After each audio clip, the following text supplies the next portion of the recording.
America Meditating Radio Show, we collect wisdom, inspire each other, and empower hearts 24/7. Hi, I'm Sister Jenna. Join me and guest on Blog Talk Radio as we amplify stories that compel us to be more for ourselves and everyone else around us.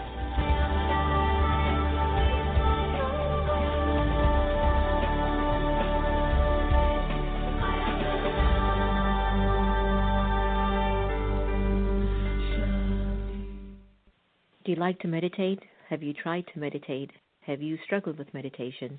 Why don't you visit one of the Brahma Kumaris Meditation Center? Visit brahmakumaris.org.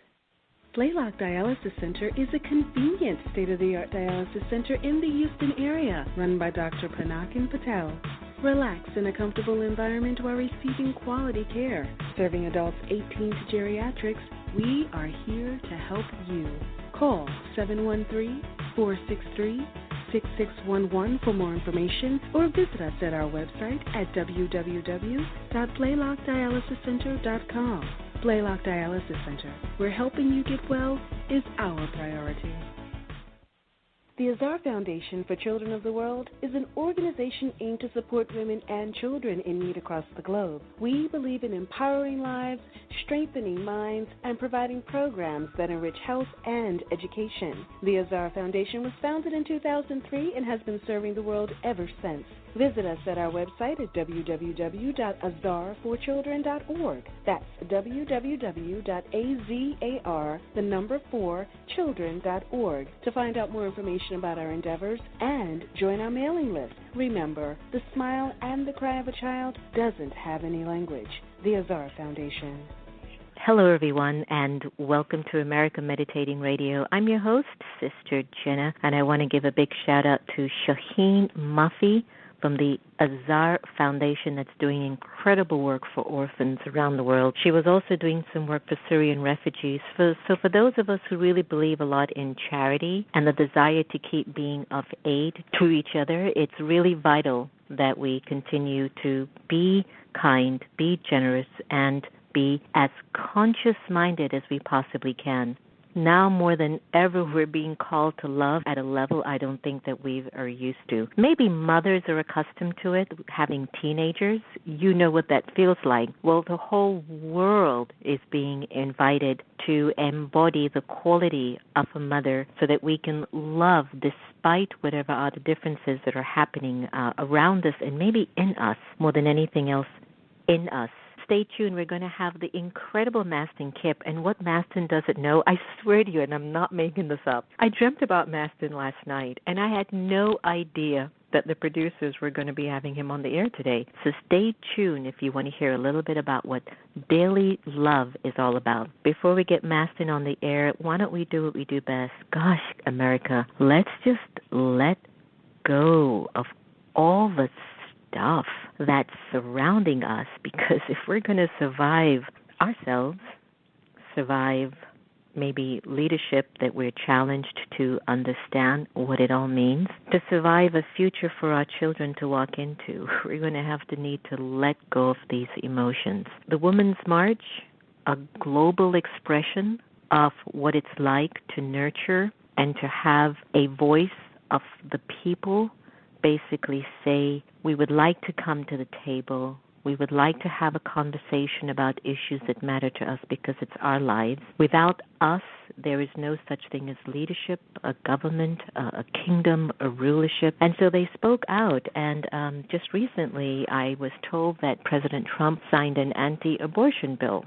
And I'm not quite sure what all of that means. I don't know if it's definitely was always on the agenda, and the Women's March just happened to have happened, and the enormous amount of turnout for a global issue. It was a global turnout. This wasn't just a national turnout. This wasn't just women only marching on the nation's mall, on the national mall, but this was the whole country was marching for rights, for their constitutional rights, for their personal rights, but I also think for their spiritual rights.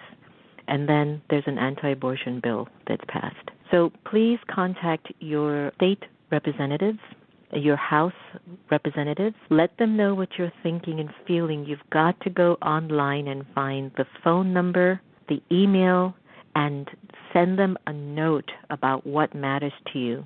Do you want government to have control over how you should take care of your body? Do you want government to have control about how your health should be monitored and how much it should be taken care of? And I will tell you honestly, everybody, when you think from love, you're going to want to take care of everyone. And I have to emphasize this like I do in all of our conversations. You've got to take care of yourself. You want better health care?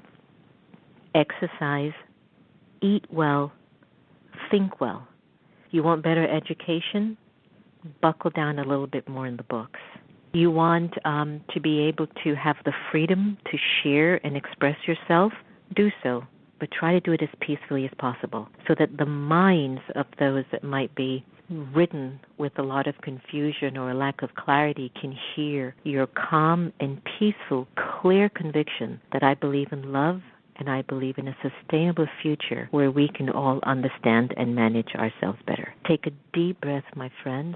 Don't hang up and don't touch that dial. We're going to have Mastin Kipp on the line shortly. Breathe in and out. Here's Letting Go from Off the Grid Into the Heart Meditation CD.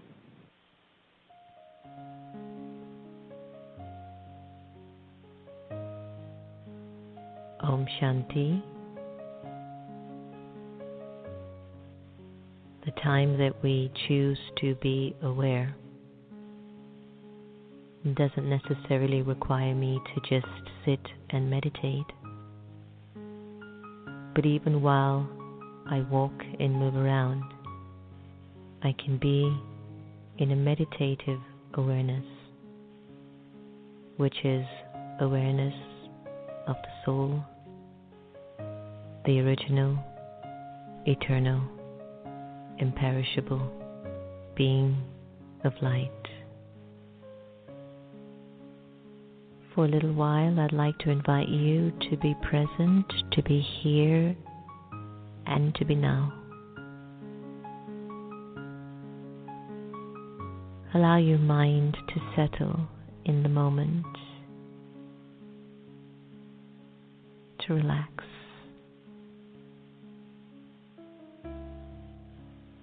This meditation is about awareness. It's about becoming aware of your original and eternal self. It's about connecting to your truth.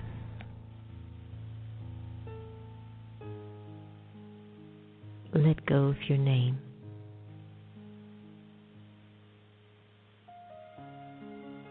And observe yourself feeling nameless.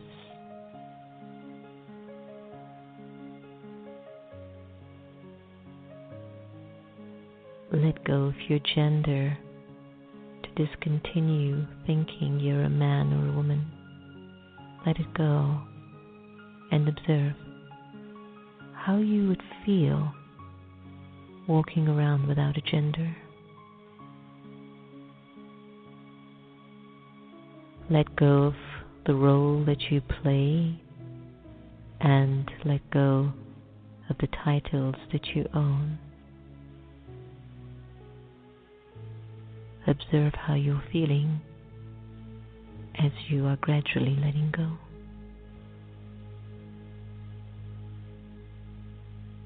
Let go of your religion and put it aside just for now.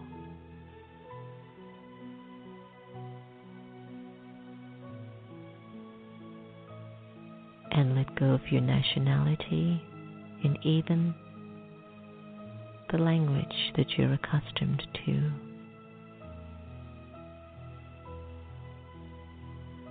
Imagine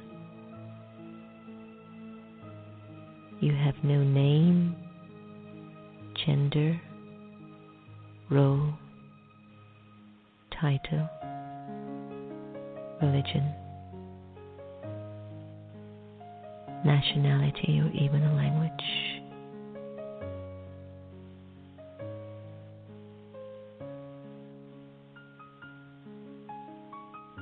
Ask yourself, how do you feel at this moment?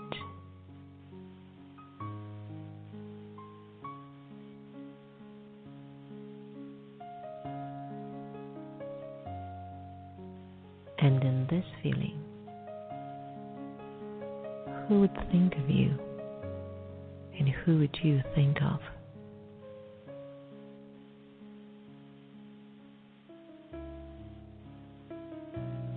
The Supreme Soul would think of you. And you, the liberated soul, would think of the Supreme. In this state of absolute freedom, I am truly who I am. A free, peaceful, pure, immortal, and eternal soul.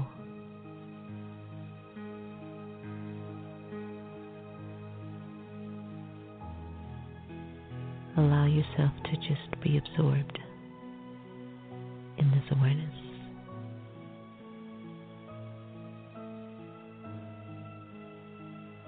At this time.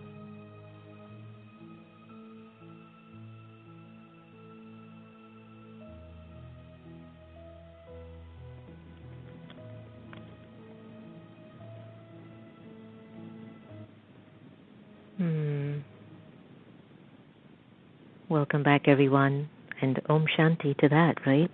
You must admit that takes you in a place that you want to live from, this place of being completely embodied with love and power. Well, I'm privileged to introduce Mastin Kipp. Mastin is the founder of thedailylove.com, a website, daily email, and Twitter account that serves soulful inspirations to a new generation. See, what began as a simple sharing of quotes being sent to friends transformed into the daily love after a tweet from Kim Kardashian, and the love monster was born. Today we have a conversation with the amazing Mastin Kipp, motivational leaders like Tony Robbins, Marianne Williamson, Arianna Huffington, Oprah Winfrey, and many more. Consider this millennial a voice of profound transformation for our times. Mastin's mission is to connect people back to what makes them really happy. And happy people make better choices, and better choices make a better planet. Mastin, thank you for joining us, especially after dreaming about you last night. Hi, Sister Jenna. It's a real pleasure to be here. Really excited to be here today. Me too. I can't believe it. Mastin, I have to tell you, it's like, how did you end up in my consciousness last night? Is it because we were going to have this heart-to-heart conversation today? I think so. You know, when stuff like that happens, you know, there's always something greater guiding us. So, yeah, that's really fantastic. I heard you say that, and I was like, what? I know. I couldn't believe it either. But I was saying maybe Mastin was thinking of me, too. Totally. No, I was. We were working on confirming this, and I was on an airplane and couldn't confirm it until I landed. So, but very, very happy and excited to be here today. I love that. Synchronicity. Me too, my brother. Me too. Thank you. You know, first I want to ask you, how did you feel when Kim Kardashian actually shared your tweet, and the day after you found yourself in a whole different paradigm of showing up to the self and the world? I mean, has fame changed you at all?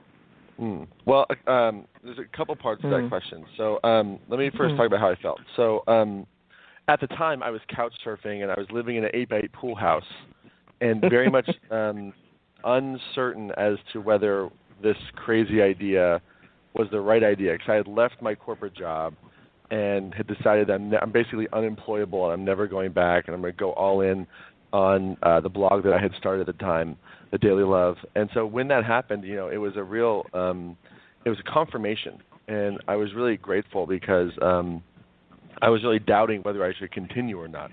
So it was a really fantastic confirmation to keep going. And I don't necessarily think that it brought me fame. I think that there's a level of there's definitely a community of people across the world who engage in my content, in my brands, on our different social pages and stuff like that. But I really sort of see it as a platform to really serve. And one of the biggest decisions I've made, this is probably in the last year and a half, was because, you know, coming from Hollywood, and I was a manager in the music business, and I saw what fame did to people, I really had always kind of shied away from that. But in the last probably 18 months, I've had a much different intention, and I've really become aware of the fact that if you want to be a change agent on this planet, one of the biggest decisions you have to make is to allow your gifts to be seen, which without that context could look like, coming out and having an ego or a desire for fame. But if you can't be seen and your gifts can't be seen and, what God put in your heart can't be shown to the world, then you're not going to be able to really make your mark on the planet. So I've really made it my intention to let my gifts be seen, but with a really deep intention of service. That's a really big through line, because the fame and all that stuff, that stuff comes and goes. And being in Hollywood, what's hot today is not necessarily hot tomorrow. And, right. I think for me, the intention on focus on service and on helping people, that's always relevant, Have you ever felt compromised, Mastin, as the demand increases, the expectations increase, maybe from folks who have found refuge in your thoughts and in your words? Have you ever found yourself compromising certain values that you thought you never would?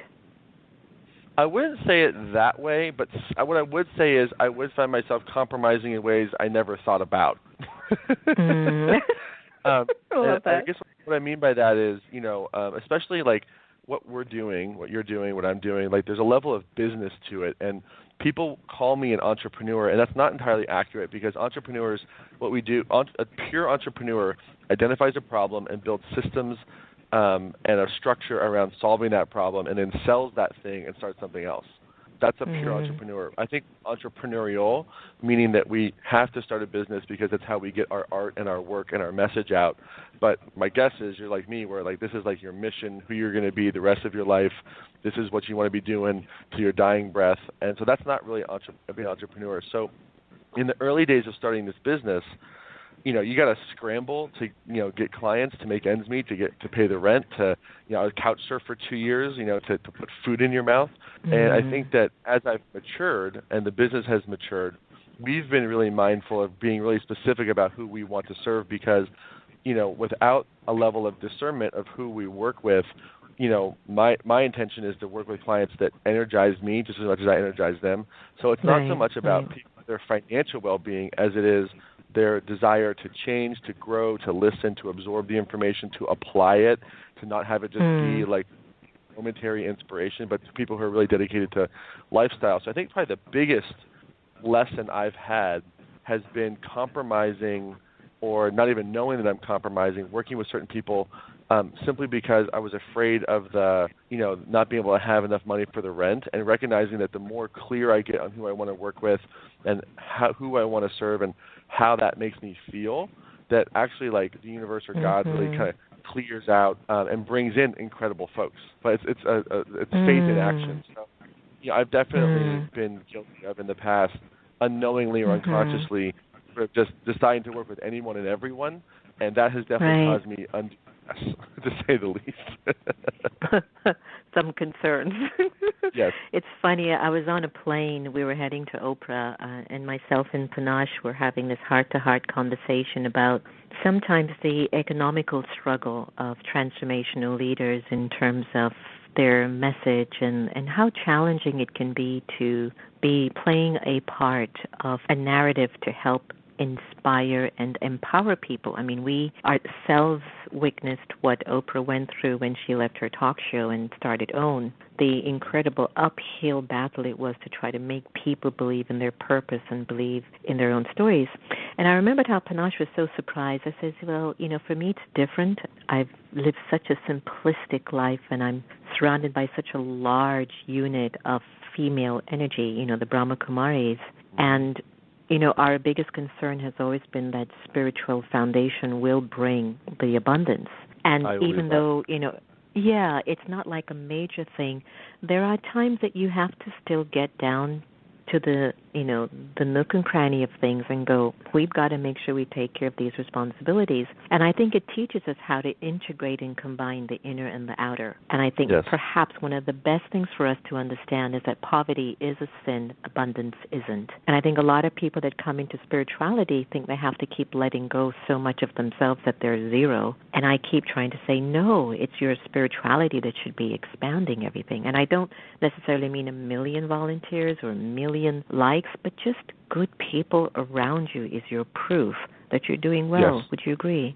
Yeah, I think so. I mean, when I think about like what my purpose is, like my biggest purpose in life, Peter Diamandis, the founder of X Prize, who's a futurist, he talks about this idea of a moonshot. And a moonshot is an idea so big that you may not be able to achieve it in your lifetime, but like shoot for it because you have no idea like what could happen. And like his moonshot is like there's an asteroid that's coming near Earth in the next few years, and he wants to harvest $1 trillion of minerals off of this asteroid and bring it back to Earth, right? So it's a big idea. My big idea, and for why I'm here, is to end trauma in my lifetime, because I think trauma is hereditary, and it gets passed down from generation to generation unconsciously. And so in that aim, I think that the way in which you do that is you have to help people understand what the root cause of why they're stuck is, and then reassociate them with their purpose, because when you have your purpose and you know what your purpose is, it changes everything. It's better than medicine. It's better than any amount of sugar or relationships or alcohol or any of that type of stuff. And the biggest objection I've seen after working with thousands of people that people have to living their purpose is this idea that if I live my purpose, I will be broke. And we're trapped in this sort of like this survival fear, and like if I live my purpose, I'm going to hurt my family because it's too selfish, or I'm going to hurt my family because they'll be out on the street with me. And so there's this survival trap that we're in. And I think that that's sort of not just for people in general. I think that's for all thought leaders, human beings in general, that there's this idea that if I follow my calling, I won't be provided for by God. And so I think that I'm doing a long-winded answer to your question here, but it's providing context. So I think that at the end of the day, it's really about how wealthy you feel emotionally rather than how wealthy you are physically in terms of finances. However, I do believe, as you said, that when you step into that spiritual path, that the abundance follows. But you have to change your orientation to how you perceive what's going on in your life. And the idea that how many likes I have on Facebook or how many times something got shared, those are important KPIs and metrics to measure. However, they shouldn't be. You shouldn't say, well, I'm less of a person or a soul because I only have this many things and those who have that many things. I think that at the end of the day, I think some of the greatest teachers I've ever had have been the indigenous people of Bali. And my friend Agun, there's no homelessness there. They have family. Yes, they have their issues. They have their drama. Things still happen there. But at the end of the day, there's no homelessness. People live together. Everybody's fed. And there's a real sense of community there. And so I think that where we're heading and what I would like to model for the world and have our clients model is this idea of emotional wealth first, meaning they're fulfilled, they're happy, they're lit up on the inside, and then having that financial abundance come. And the financial abundance could be depending on how much you consume, right? $10,000 a year or $10 million a year. So it's not necessarily how much money you have, it's how you relate to it and also how you use it. And at the end of the day, I think how emotionally wealthy you are on the inside. Of course, at the end of the day, it's really that, how you're feeling internally. Love, it is, and it's amplifying very much in our country personally. And I've been to 90 countries, so I know the way that we are here in America. And there's so much that America could learn about community. I'm not saying that we're not community-oriented, but I know what community is when I get out of a car in India with 10 people for a car that's only suited for 3. Yeah, exactly. Talk about community and adjustments, right? Exactly. Van Jones has begun a love army, and you've been doing the Daily Love. Any thought of collaborating? Because we recently witnessed just this massive collaboration between so many groups for the Women's March recently, and it had a great impact globally. And one of the things that I've been wanting to do is to really bring all of these incredible spiritual leaders together and have them make a declaration that we're in this together, and to be able to really have a massive portal for these voices to be told. So, any thoughts about collaborating with Van Jones on the Love Army and the Daily Love? If I had the opportunity to collaborate with Van Jones on anything, the answer would be hell yes. And with you, that would be incredible. I think one of the biggest things about organizing like political action or a movement, a civil rights movement, you look at the great, right, Martin Luther King Jr., right? He was probably one of the greatest organizers of a civil rights movement ever. And they had a really clear message, really clear steps on what the action would be. And I think that, I was so inspired by the women's movement, and I would love to see that moment, which is a huge moment in time, turn into a movement. And there needs to be organizing principles and values and specific legislation, because what happened was with what was that, the 99% Occupy movement, is that there was this outpouring of emotion, but there was not a focused leadership or intention. So I think that in organizing something, we have to really think about what that would be so that it can be an organization and something that's going for something, because I think that the expression of emotion or frustration or powerlessness or unity, in this case with the Women's March, is so necessary. And what I do, I'm really big on turning ideas and passion into results. And I think that the results here would have to be, we have to really organize, and I think that would take some serious thought. And I am so down for that, because I think that right now there needs to be a significant voice of, I won't say the left, I will just say of people who have a certain heart for community and love and inclusion and, understanding that whether you're black or white or Muslim or LGBT and now Q, they're adding that one on there too as well. All of these people, it's just as American as apple pie. And just because we have a leader in office who is, opening his inaugural address with doom and gloom and blood, does not necessarily mean that he represents the majority of how we are thinking. However, we need to organize in a way that would be effective rather than just purely emotional sentiment, because I think that the left has been guilty of having a lot of sentiment, but not a lot of strong-willed, organized action. I think that. I think this is where, and I hear you. I think this is where I've often heard at the UN portals, war is organized, peace isn't. So peace movements tend to struggle. And I think most of the times that they tend to struggle is the funding to back their cause, to back that movement, because most of the money goes to where you can get the quick money and the power and the fame and all of that. And I have to tell you, Monday morning after the march, everyone woke up with an email about the steps to take. And I think if that went out to millions of people around the world and people are actually implementing these steps, I think that's a very, very positive sign. And the fact that I would love to see that email. I would love to see it. So if you could forward that to me, that would be amazing. I will. All right, so now on the personal and deeply revealing level, as a life interventionalist, which I love that, if you were president, what would you do for America? Oh, my God. What a crazy, awesome question. So first let me explain what an interventionist is. So an interventionist is someone who comes into a situation, discovers the root cause that's causing it, and clears it so that you can move forward and create progress. That's what we do. That's what I do. And there's a lot of stuff I'm not good at. Like changing a tire, I could probably do it, but it wouldn't be. You wouldn't want to drive on the car for very long. But this work is something that is my superpower. It's my thing. And so in it, especially when you get into a relationship interventions where there's two people in the argument or a dispute, what has to be understood is that both sides are wrong and both sides are right. And the goal is to get both sides to take down the armor and understand that I need to connect with the other side, and even if I don't agree with their perspective, to really listen. And the thing that I've noticed about today's political scene is that it's so polarized that both sides, the left, the right, the far left, the far right, they have this really deep victimization mentality where it's no, I'm the hurt one and you're hurting me. And when you come from that perspective, you essentially just perpetuate infinite argumentation and stress and blame. And when you're coming to a relationship from a place of blame and blame only, where you have to prove how wounded you are and how wounded they made you, then you're never going to make any meaningful progress because you're not going to be listening to the other side.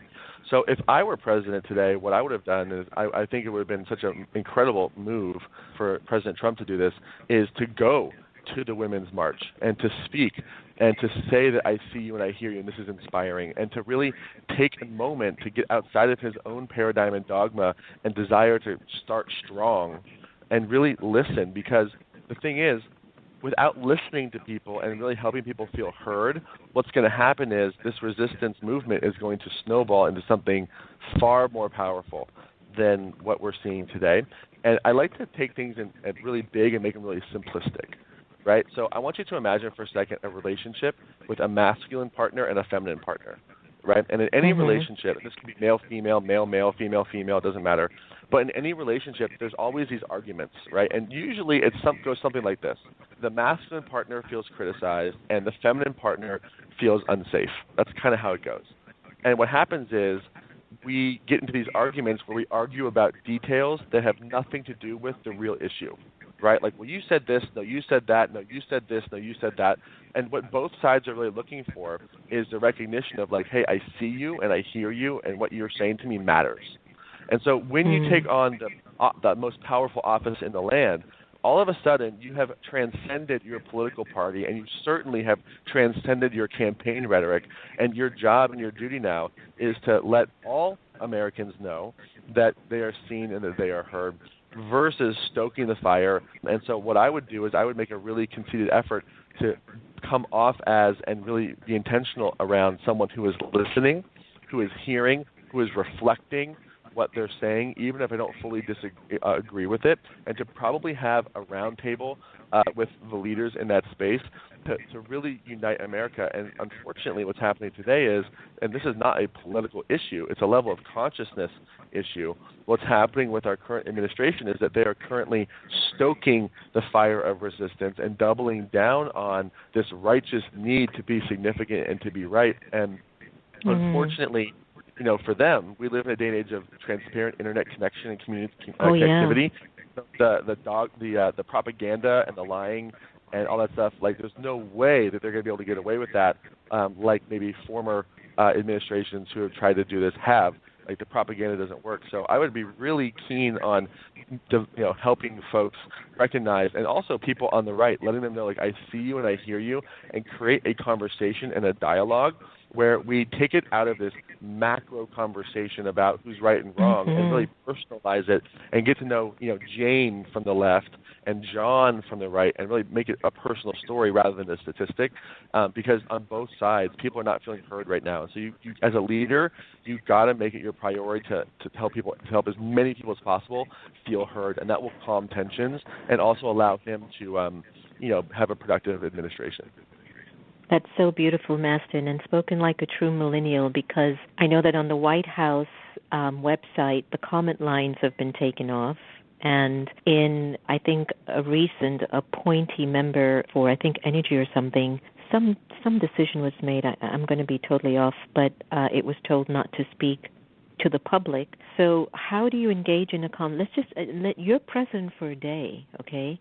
How do you get into that energy? Because the energy is saying, no, we don't want you in, because we have a completely different vision as to what we want to do for this country, this administration, and so on. They're not letting the right and everyone in. They're only letting people in that support them. What would we do? What can we do? Can you clarify? Do you mean, like, what would I do if I was in, like, if I were to reverse it now, or how would I?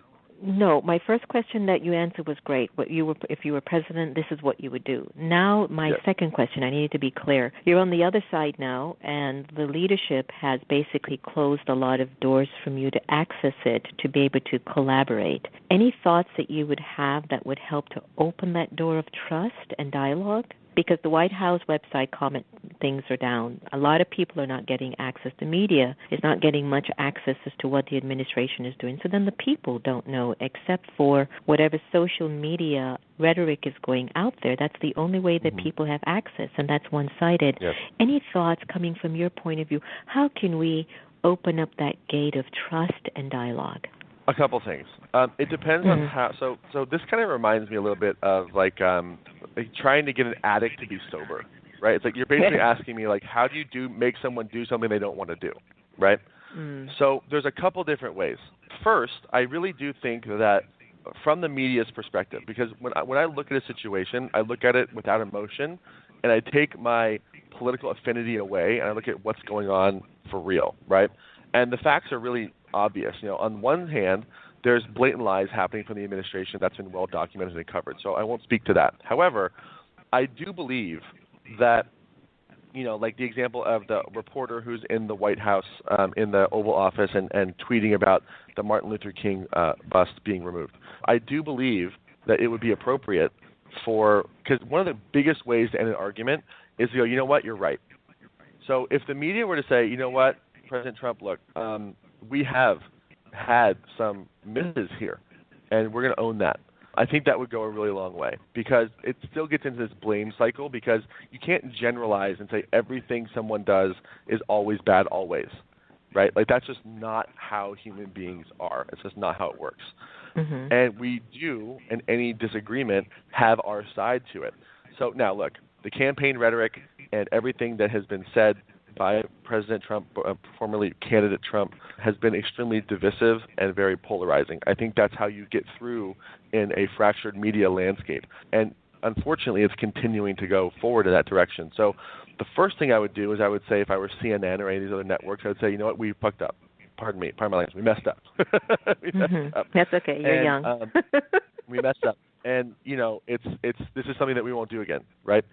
Simultaneously, what I would do is you would look at leverage points. So whenever you want to get someone to do something they don't want to do, you have to figure out what's the leverage, right?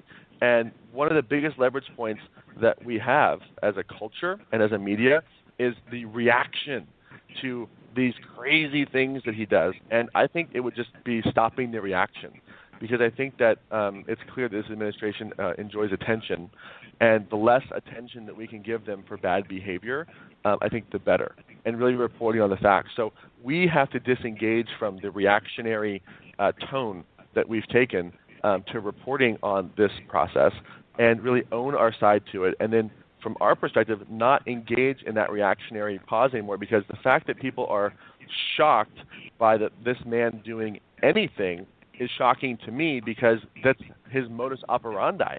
And so I think that if you look at the fact that he's really fueled by that attention, and that's kind of one way that he gets that significance and remains relevant in the headlines. If that goes away, I think we have more bargaining power. Wow, interesting point. The other day I was in meditation, and I was just sitting with, I call God Baba, and I was saying to Baba, what are we all learning? Because it's been such a blessing in the way that our brother, President Trump, has awakened us up. And it was such a very pure, deep signal, Mastin. And Baba said in my silent moment at 3:15 in the morning, he said, well, what's happening is that they've given their minds, they've allowed him to take up a lot of space in their mind and not me. And so why we're not so clear is that if you let me have more space in your mind, you'll be very clear as to what you must do, and that is to bring me down here more so I can remove the deception and the murkiness that you're all going through. And let me tell you, after I woke up to that, I was so clear about my own understanding of how I need to keep removing, my own little stuff that might be sitting inside. Yeah. I want to talk about your new book before I get you off the air. Thank you. You have a new book coming out. It's going to be published, hopefully, later this year. Can you tell our listeners a little bit about what we can expect? Yeah, I'm excited for this. This book is 10 years in the making. Wow. I've been working privately with clients in groups and one-on-one for the last decade or so. And really, as I said earlier, getting down to the root cause of what keeps them stuck, the trauma, the deeper issues. And I've really found that when you can clear that root cause and align with your life's purpose, like literally you will become unstoppable and every area of your life improves. So this book is the framework for how I do that. It's called Claim Your Power, and it's a 40-day journey to discover, live, and thrive in your life's purpose.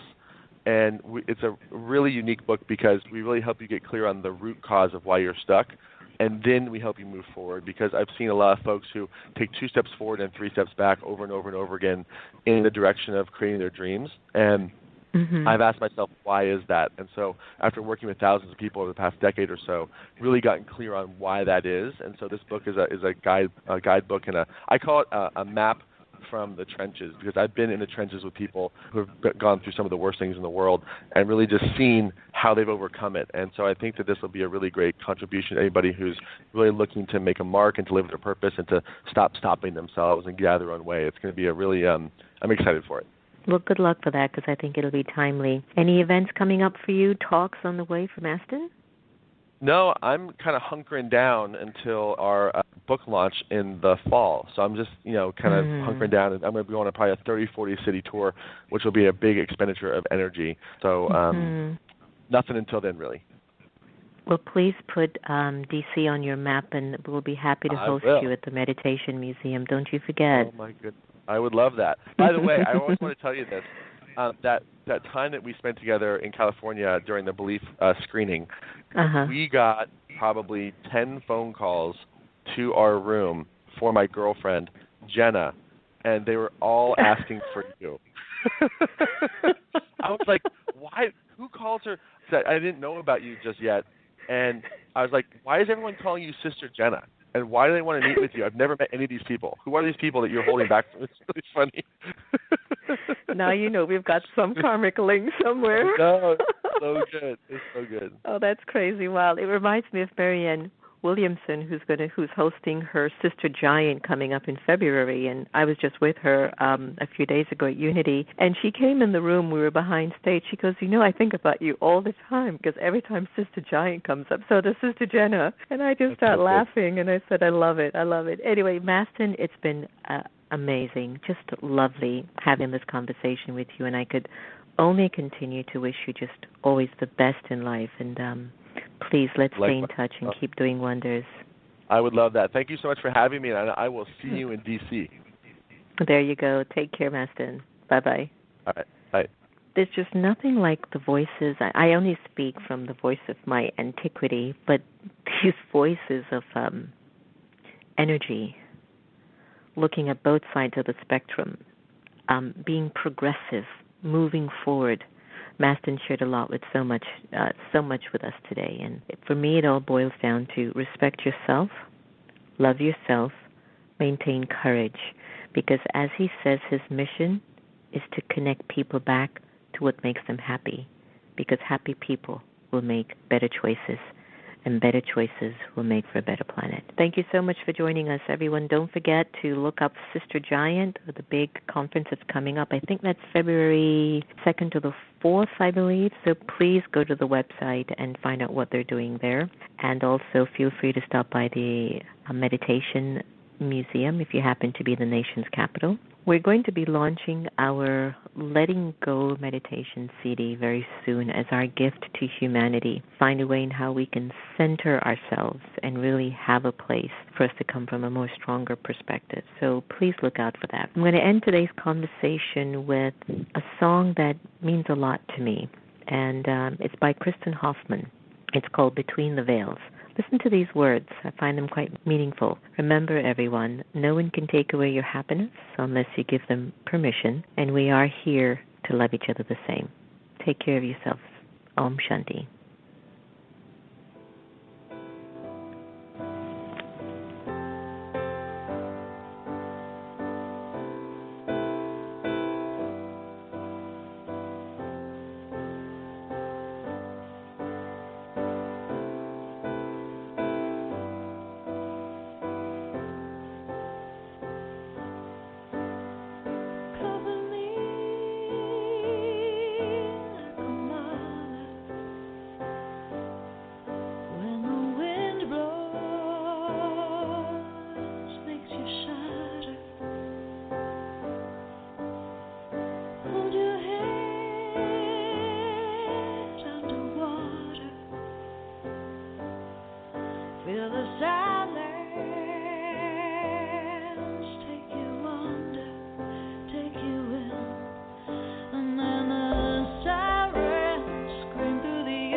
like a shockwave.